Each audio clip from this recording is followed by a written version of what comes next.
Père de gloire, que ton esprit saint m'utilise comme un instrument de tes mains. Tu sais que pour le bonheur de toi, remplis-moi de ta présence et utilise-moi. Et chaque mot, chaque phrase vienne de toi. Et que ce que tu as mis sur mon cœur, ce que tu m'as permis, Seigneur, de préparer, soit exposé de la manière la plus correcte possible. Et que, Seigneur, le cœur du message soit donné comme toi tu le veux. Béni sois-tu pour tout. Sois avec moi. Merci pour nos cœurs, tout ce que tu as disposé. Merci de nous permettre d'apprendre de cette loi que je vais présenter. Selon ton fils de prière. Amen. Amen. Amen. Aujourd'hui, nous allons étudier un test de loi. Un test de la loi lévitique, quoi. La loi de Moïse. Vous savez que Lévitique était un livre de loi. Dans la Bible, c'est un livre de loi. Une fois, j'ai reçu un cours de, je pense, première et deuxième année de droit sur la loi. Ça, c'est Karel qui m'a envoyé ça. Elle était tellement touchée qu'elle m'a partagé ça.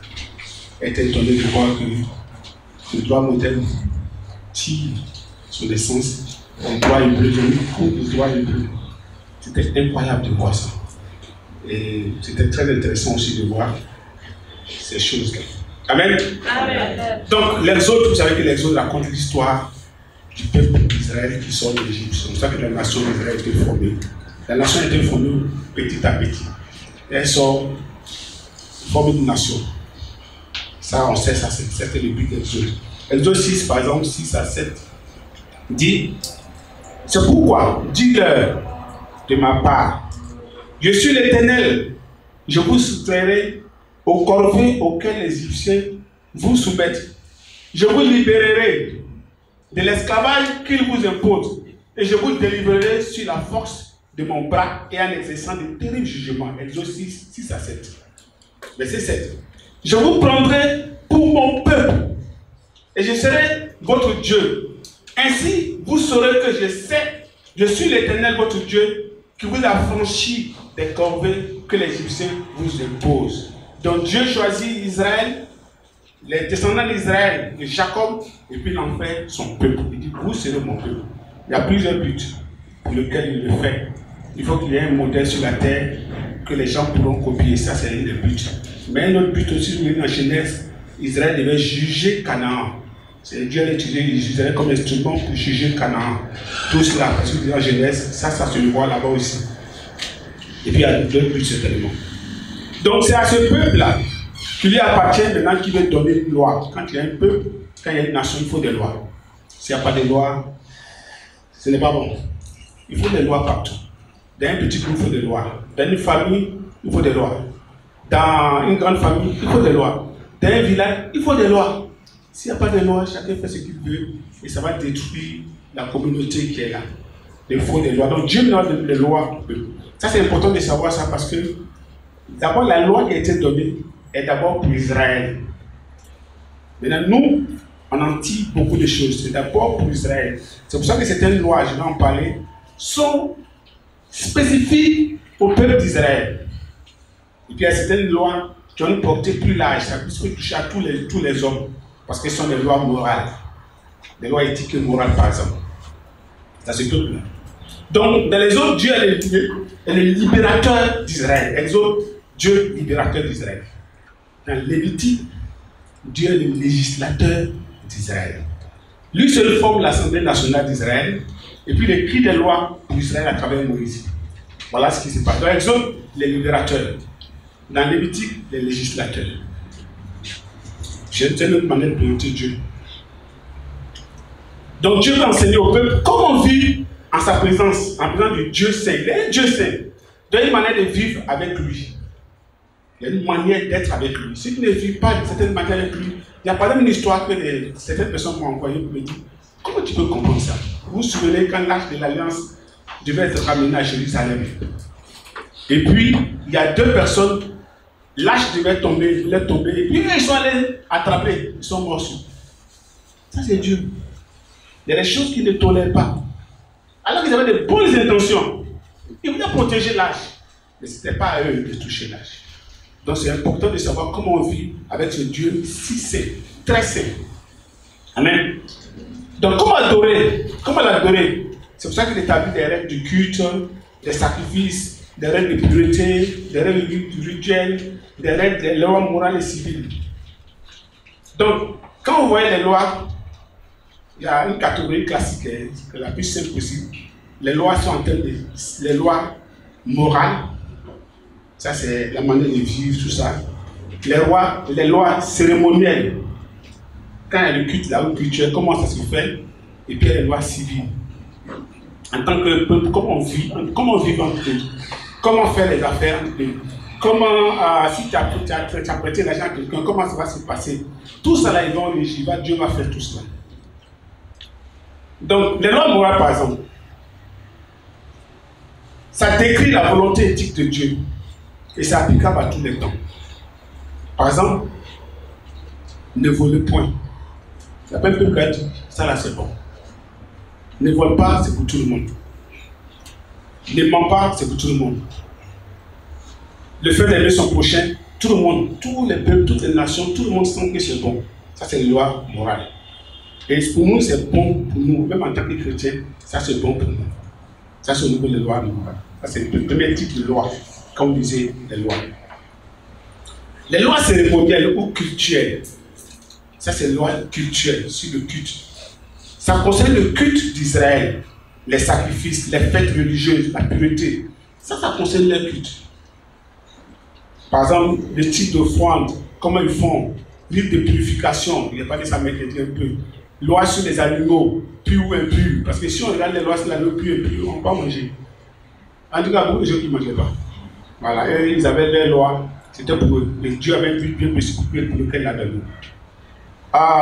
La plupart du temps, en général, ces lois ont été abolies et accomplies à travers le sacrifice de Jésus-Christ. Donc les lois culturelles, ça c'est pour eux. Et puis le troisième type de loi, c'est sur ça qu'on va peut-être développer le passage, c'est les lois civiles, qu'on appelle aussi les lois judiciaires. Je ne suis pas juriste, mais je pense qu'il a dû fouiller un peu pour voir, pour ne pas me tromper. C'est ça, non, les juristes. Voilà, donc c'est le règlement de la société d'Israël. Comment on vit à Israël?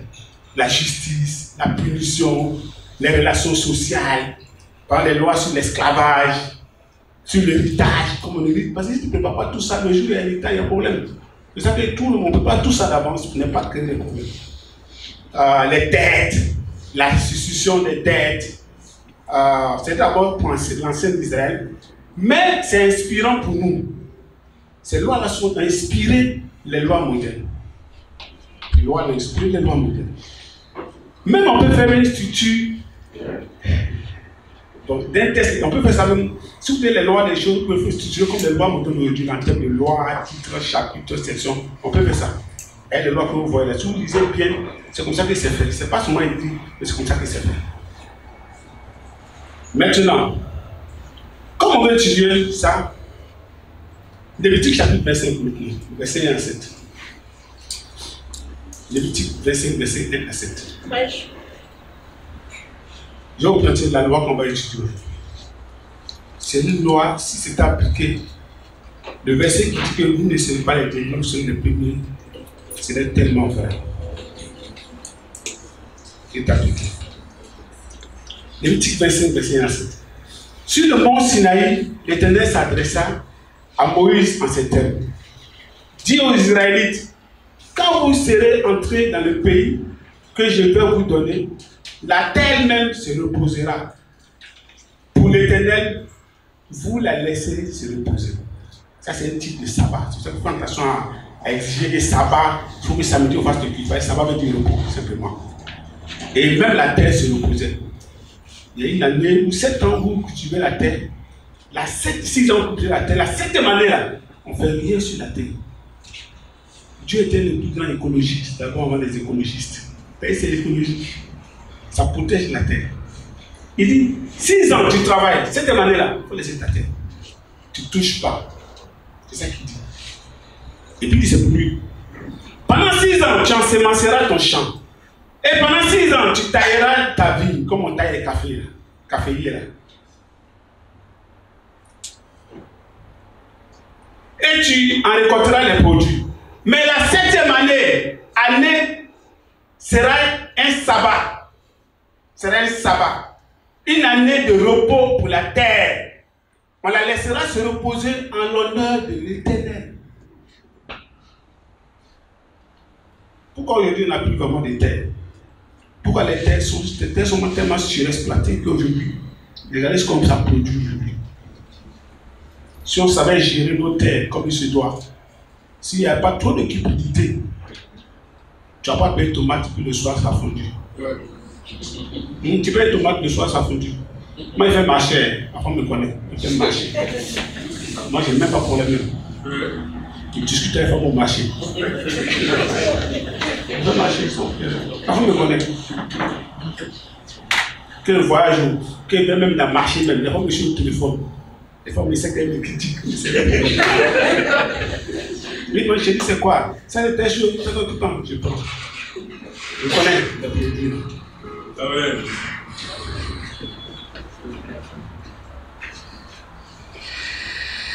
Les sept sera un sabbat, et ainsi de suite. Alors, tu n'en servas pas ton champ et tu ne tailleras pas ta vigne.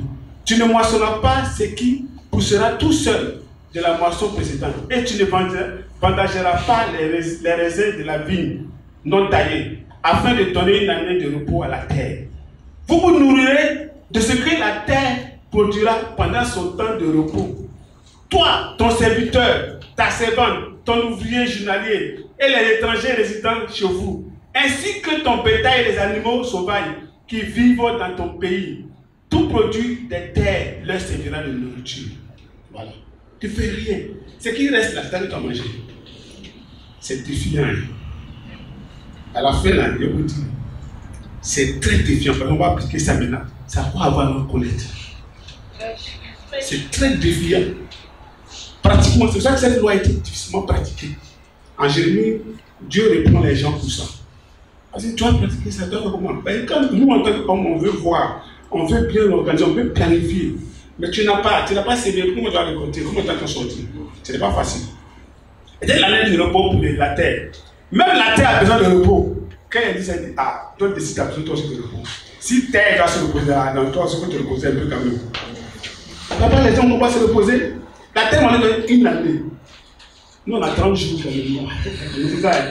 30 jours de repos, nous, les hommes. Il y en a même qui ne prennent même pas ça. Il y en a qui ne prennent pas. Moi, l'année dernière, je n'ai pas pris, malheureusement. Quand j'ai pris, je suis avec les personnes qui travailler. Et ça s'est fait sur moi jusqu'aujourd'hui.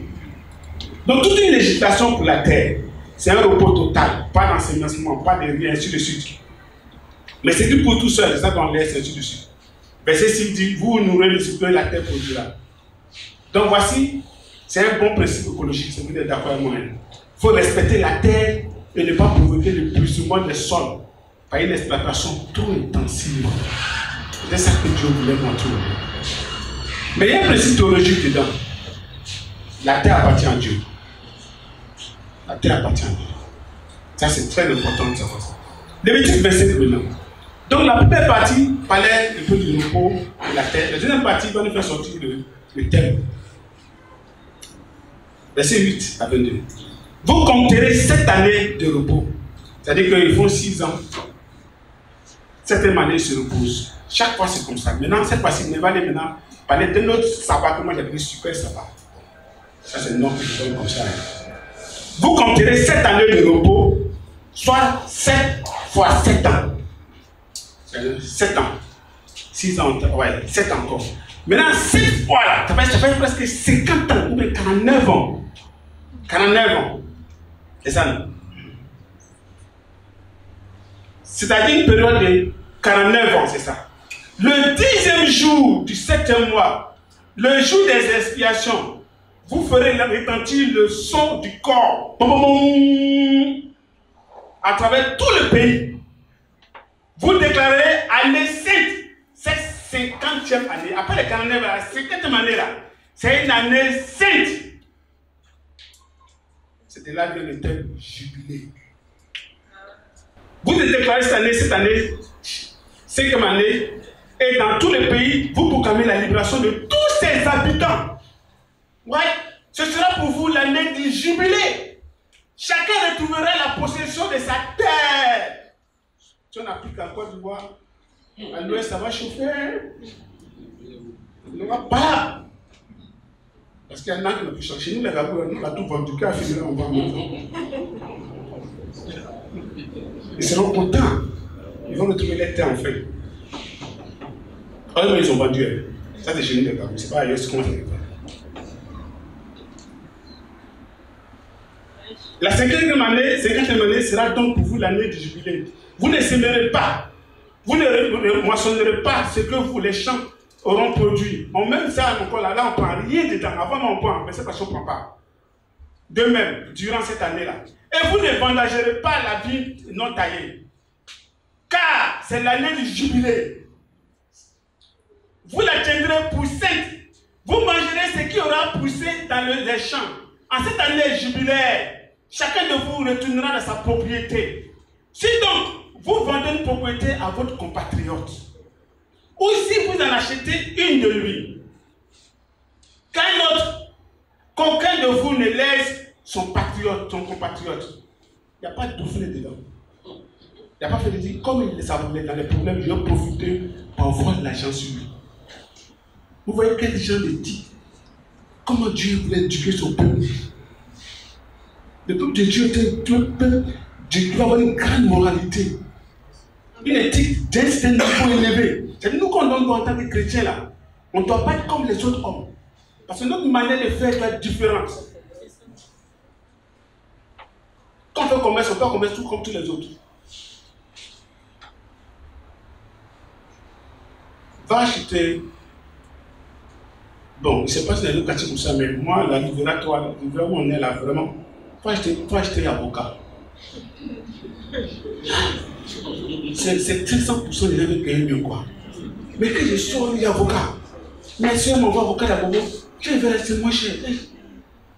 Quelquefois même ce qui est grave, ça pourrit à côté d'elle. Pour te donner là, c'est difficile. Elle préfère se mettre pour te donner ça moins cher. Et il m'a fait parler avec lui comme ça, elle s'est sentie blessée. Banane, il y a banane, et puis ça pourrit. Pourquoi il fait ça moins cher, puis il va bien manger.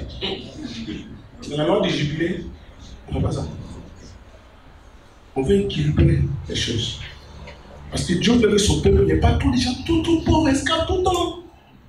Pourquoi il va être pauvre toute la vie? Il y a un jour où il doit chanter pour se lever aussi un peu. C'est ce que Dieu lui veut.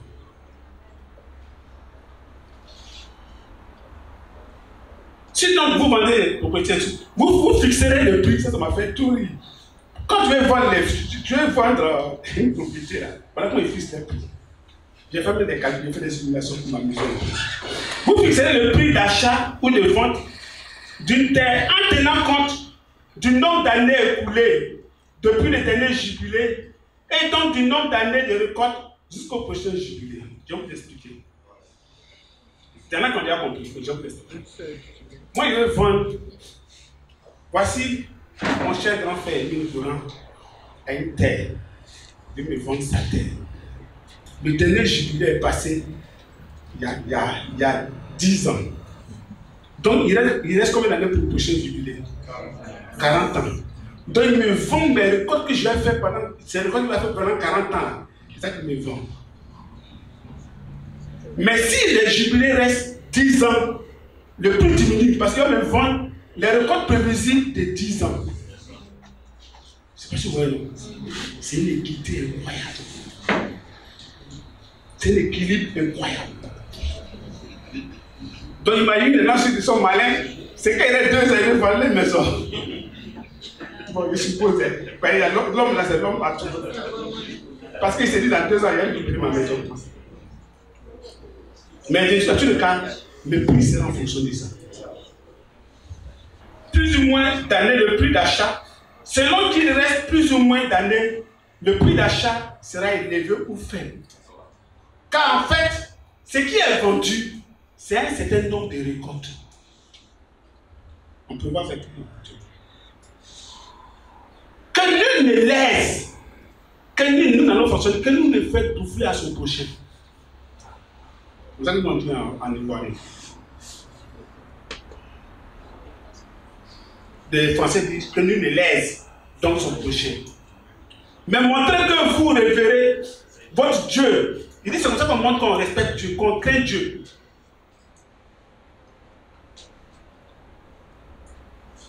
Car je suis l'Éternel, votre Dieu.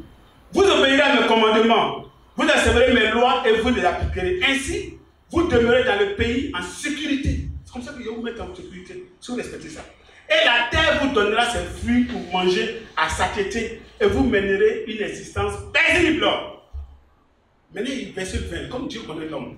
Peut-être diriez-vous, que mangerons-nous la 7e année, puisque nous n'aurons ni semé ni rentré de récolte. Verset 21, sachez que la 6e année, je répandrai ma bénédiction sur vous, en vous assurant une récolte suffisante pour 3 ans. Ça, c'est pour apprendre à compter sur Dieu. C'est la notion de foi.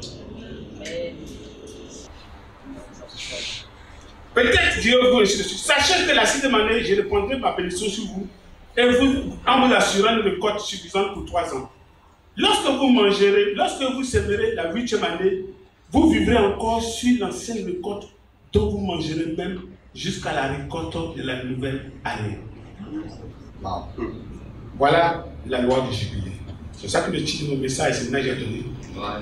Il faut que ça sorte du verset. La loi du jubilé. 2 points. La grande loi de libération et de prospérité. Amen. C'est une loi de libération et de prospérité.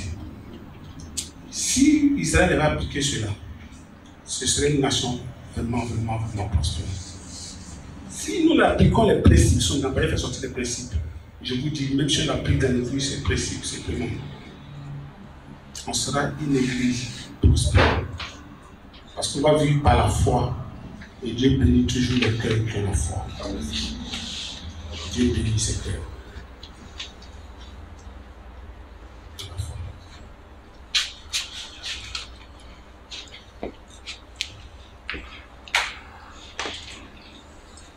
Dieu bénit les cœurs qui vivent par la foi.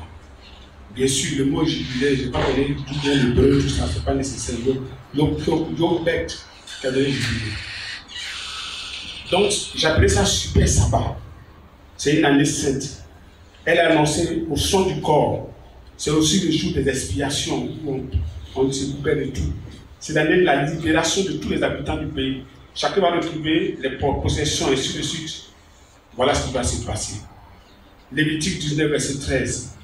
Il dit ne pas exploiter. C'est une année, chacun de vous retourner dans sa propriété. Lévitique 19, verset 13 dit vous n'exploiteras pas ton prochain et tu ne voleras pas. Tu ne retiendras pas le salaire d'un ouvrier jusqu'au lendemain matin. Je vous dis, c'est loin l'appliquer. Quelqu'un travaille chez toi, s'il a son salaire, tu donnes son salaire, mais si toi tu n'as pas. C'est comme ça, c'est ça que la justice personnelle de mon Dieu. Ça, je vous dis. Parce que quand il a prié à Dieu, c'est prié à Dieu là, c'est pas bon du tout. Proverbe 22, verset 22 à 23. Ne profite pas de la pauvreté de ton prochain pour le dépouiller. N'écrase pas en justice celui qui est dans la misère, car l'Éternel prendra leur cause à main et il ravira la vie à ceux qui auront ravi leur bien. En Jérémie, il avait fait ce reproche-là parce qu'il n'en appliquait pas. Et ici, vraiment, Jérémie 7, verset 5 à 6. Jérémie 7, verset 5 à 6. Si vraiment vous adoptez une conduite bonne et si vous faites ce qui est bien, si vous rendez les justes jugements dans les procès, si vous abstenez d'exploiter l'immigré, l'orphelin et la veuve, de tuer les innocents en ce lieu d'adorer d'autres dieux pour votre propre malheur, Dieu vous bénira. Amen. Qu'est-ce qu'il faut apprendre maintenant? Quel enseignement tirer? Trois points. La première des choses, je vais revenir sur les prescriptions. Les principales prescriptions de l'année de jubilé. Qu'est-ce que la loi dit? C'est comme ça, je vais parler comme des choses. Qu'est-ce que la loi dit? La loi dit quoi? La loi dit que la terre doit se reposer. C'est tout ce qu'on a dit là. Comme pendant l'année sabbatique, la terre ne devait pas être cultivée. Le peuple doit compter, faire confiance à Dieu pour sa provision. C'est ça que la loi dit. On doit faire confiance pour sa provision. Qu'est-ce que la loi dit encore? Ça c'est le verset 13 à 18. Le verset 13 à 18. dit la terre ne devrait pas, la loi dit que on doit libérer toutes les terres et possessions. Et ça montre que la terre n'est jamais vendue en permanence. Personne. En réalité, si vous allez voir que les Lévites, on ne peut pas vendre les. Et tu ne peux pas, quand tu vends les terres, ils peuvent récupérer à n'importe quel moment donné. Ça, c'est une autre partie. La terre ne devait pas être vendue de manière permanente, pour toujours. On peut dire acheter, c'est pour toujours. Il n'y a pas assez de là-bas, et puis on ne peut pas t'arracher. Toute terre vendue revenait à son propriétaire d'origine lors du jubilé. C'est ce que la loi dit. C'est pour les visères. C'était pourquoi? C'était pour préserver l'héritage tribal. Parce que la terre, ça appartient à une tribu, ça appartient à un peuple. Si tu dis ça aux gouvernants, tu vas avoir des problèmes. Mais c'est vrai. Et puis c'est éviter l'accumulation des richesses. Quelqu'un va dire, et ils sont pauvres. Dieu ne veut pas ça. Dieu ne veut pas ça. Une autre chose encore, c'est une restauration de la liberté. Ceux qui sont esclaves deviennent libres. On les laisse partir. C'est ça qu'il fait. Et je vais lire ce passage concernant la libération de ceux qui sont esclaves. Le verset 39 à 44. Le verset 39 à 44. Toujours les petits versets. Tout mon texte, tout dans les petits versets. C'est un sermon textuel. Ou narratif. Si ton prochain qui vit près de toi devient pauvre et se vend à toi, tu ne le feras pas travailler comme un esclave. Il parle des membres du peuple de Dieu. Tu le traiteras comme un ouvrier salarié ou comme un immigré. Il dit, quand c'est ton frère là, tu ne le traites pas comme les autres. Il sera ton serviteur jusqu'à l'année du jubilé. Si c'est vendu, l'année du jubilé, il est libre. Alors il quittera ton service, lui et ses enfants, pour retourner dans sa famille et rentrer en possession du patrimoine de ses ancêtres. Car ceux que j'ai fait sortir d'Égypte sont mes serviteurs. Il dit, ce sont mes serviteurs, tu peux les traiter comme toi tu veux. Il ne doit pas être vendu comme esclave. Parce que tu réveilles l'Éternel, parce que tu crains l'Éternel Dieu. Tu ne les traiteras pas avec brutalité. Les esclaves, hommes ou femmes, qui vous appartiendront, proviendront des nations qui vous entourent. C'est les autres. C'est d'elles que vous pourrez acquérir des esclaves et des servantes. Voilà ce qu'il dit sur cette année de libération. Donc, voici ce que dit la loi. La deuxième chose maintenant. Quel enseignement tirer de manière générale? Quel enseignement? On pourrait dire que l'assimilation théologique. La première chose, l'enseignement qu'on tire dedans, on peut appeler ça la théologie de la propriété. C'est-à-dire, Dieu rappelle que la terre lui appartient. Ça, c'est bien enseigné. La terre appartient à Dieu. La terre d'Israël appartient à Dieu. Et que les Israélites sont les gérants et non les propriétaires absolus. Comme aujourd'hui, notre application, c'est que nos biens appartiennent à Dieu, nous sommes des gérants. Nos enfants appartiennent à Dieu, nous sommes des gérants. Le deuxième enseignement qu'on peut tirer de manière générale, c'est Dieu a souci d'une justice sociale et d'un rééquilibrage. Ce jour-là, il y a un rééquilibrage. Tout est rééquilibré. Ce qui était trop en bas monte un peu. Celui qui était trop pauvre, il va se retrouver un peu. Pour Dieu, c'est important. Pour Dieu, c'est important. C'est pour ça qu'il a mis cette loi. Pour que quelqu'un n'est pas pauvre toute sa vie. Et à un moment donné où il sent que ça vient, ça donne l'espoir. Après, ça va venir, je vais retrouver ce que j'ai perdu. Parce que des situations peuvent aller dans nos vies, peuvent perdre beaucoup de choses. En un jour. Et ce jour-là, il retrouve tout. Pour Dieu, c'est un souci. Ça montre que nous, en tant que peuple de Dieu, nous devons faire ça comme souci. Je vais le dire dans la troisième partie. De faire en sorte que il n'y ait pas trop de pauvres parmi nous. Ou trop de démunis parmi nous. Amen. Amen. Trop d'indigents parmi nous. Il prévenait les inégalités économiques permanentes. Dans notre monde capitaliste, Ça, c'est ça que ça que non. Un homme paye super milliards, les milliards, mais que les gens encore disent, tu te demandes, mais ça c'est quoi ça? Et puis un homme qui n'a même pas de repas. Dieu ne veut pas ça. Il offrait une deuxième chance aux pauvres, aux esclaves et à ceux qui avaient perdu leur terre. Ça permet de donner une deuxième chance, une seconde chance. Dieu aime ça. Amen. Voilà à peu près l'introduction générale. Maintenant, troisièmement, pour terminer. Quelle application dans notre contexte des offrandes? Nous, maintenant, on est dans l'offrande. Quelle application? La première des choses, c'est la question d'équité. La question d'équité. Donnant à chacun selon ses besoins. Demandant à chacun selon ses moyens. C'est ça que 10% que Dieu a établi. Le minimum est 10%. C'est équitable. Ça traduit l'équité. Est-ce que vous savez que celui qui paye collecte 10 000 francs peut avoir payé que celui qui a payé collecte 1 million? Vous êtes d'accord avec moi, non? Donc celui qui paye les collectes 1 million, c'est pas parce qu'il paye plus que pour Dieu, c'est pas parce qu'il paye pour l'autre.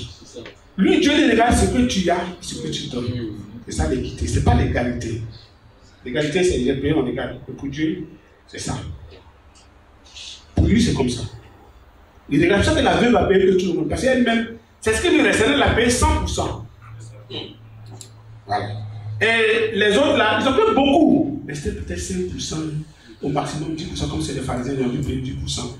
Donc pour Dieu, ça c'est important. Et dans ce test-là, on peut voir ça. C'est cette question d'équité-là. Donc c'est notre rôle à nous de se battre pour qu'il n'y ait pas une extrême pauvreté à l'église. Amen. Et on le fait même. On se bat, mais on peut faire plus encore. Il faut être prêt à aider ses frères et sœurs. Comme Galates 6, 9 à 10 dit, faisons le bien sans nous laisser gagner par le découragement. Car si nous ne lâchons pas nos efforts, nous le contrôlons au bon moment. Ainsi donc, tant que nous en avons l'occasion, faisons du bien à tout le monde et en premier lieu à ceux qui appartiennent à la famille des croyants. Voici des choses qu'on peut apprendre. Et la dernière, c'est la question de la foi. Waouh! Le jubilé montre qu'on a besoin de foi pour obéir à Dieu. Quand tu sais que tu vas acheter une terre, et que non seulement c'est en fonction de ce qui reste, et que tu vas le donner à quelqu'un, il faut que tu aies de la foi. Quand tu sais qu'il y a une année où tu n'as rien semé, et que tu dois vivre, il faut de la foi. C'est vrai, n'est-ce pas? Comment subvenir à ses besoins si on ne sème pas et qu'on ne récolte pas? Comment subvenir à ses besoins si on doit donner au moins 10% de ses ressources? La Bible dit, dans ta dîme, ça correspond à peu près au moins 10%. Et que dans ce que tu as là, tu dois donner ça. Et quand tu calcules tes besoins là, quand tu regardes, tu vas faire comment? Si tu n'as pas de foi, tu ne peux pas le faire. Tu ne peux pas. Quand tu vois le prix des maisons, en étant ici, j'ai compris qu'ici, ce n'est pas facile. Les maisons sont chères. Quand tu vas faire des recherches de maisons, quand tu vois 3 pièces, plus de prix, tu dis waouh. On ne parle pas des prix des terrains. Les terrains, les femmes se demandaient si les gens ont pris, ils ont été conseillés de Dieu quand Dieu faisait la terre. Parce que les terrains pas coûté milliards. C'est quoi? Une fois ma femme a vu un terrain, elle penchait le terrain pour lui, elle cherche. Donc un beau terrain à Vaya. Et puis on voit le numéro. Moi je vois ça d'habitude, je vais payer dessus chaque fois. Il va faire le truc plutôt. Et elle dit, il faut qu'on appelle. Elle appelle, il n'a pas pris. Après, il la rappelle. Et puis, elle dit, ah, il y a un terrain. Ah, Madame Bokeh, on veut vous croiser. Elle dit, non, c'est pas avoir une idée du prix. Il dit, Madame, on ne parle pas des milliards au téléphone. Tout. Comment va? Oui. Il faut beaucoup de foi. Et je te dis que Dieu fera. Fais ce que tu as fait. Investis dans la maison de Dieu, puis Dieu fera le reste. Amen. Philippiens 4, verset 16 à 19. Philippiens 4, verset 16 à 19. Pendant mon séjour à Thessalonique, vous m'avez envoyé par 2 fois des dons pour subvenir à mes besoins. Ce n'est pas que je tienne à recevoir des dons. Ce qui m'intéresse, c'est qu'un plus grand nombre de fruits soit porté à votre actif. J'atteste par cette lettre avoir reçu tous vos dons. Et je suis dans l'abondance depuis que Épaphrodite me les a remis. Je suis comblé. Ils ont été pour moi comme le doux parfum d'une offrande agréée par Dieu et qui lui fait plaisir. Aussi mon Dieu subviendra pleinement à tous vos besoins. Il le fera selon la glorieuse richesse qui se manifeste en Jésus-Christ. Si vous connaissez qui sont les Philippiens, vous comprendrez. Philippe fait partie de ce qu'on appelle la Macédoine. Dans l'église de la Macédoine qui a des problèmes, c'est eux. En plus, la vie de Philippe, c'est une vie d'ancien combattant. En fait, c'était la vie du père d'Alexandre le Grand. Le père d'Alexandre le Grand, le conquérant, s'appelait Philippe II de Macédoine. C'est sa vie. Il n'y a pas de riches là-bas. Il n'y a même pas de synagogue là-bas. Quand Paul arrivait en Actes chapitre 16, c'est au point de la trouver les femmes en train de prier. Les Juifs n'ont pas d'un endroit comme ça où il n'y a pas de commerce. Ils vont les faire quoi là-bas? Il n'y a pas d'argent. Mais c'est eux qui ont financé les œuvres de Paul. C'est à eux qui disent qu'ils ont voulu aussi participer forcément. C'est eux. Qui disent mon Dieu pourvoira tous vos besoins. Amen. C'est par la foi qu'on donne à Dieu. Ce matin, Dieu veut bâtir ta foi. Dieu veut construire ta foi. Dieu veut t'amener à compter sur lui. Amen. Amen. Que Dieu nous bénisse. Amen. Voici la loi du jubilé. Je voulais planter cette loi-là. J'espère que ça nous a aidé. Que Dieu nous bénisse et à Dieu soit toute la gloire.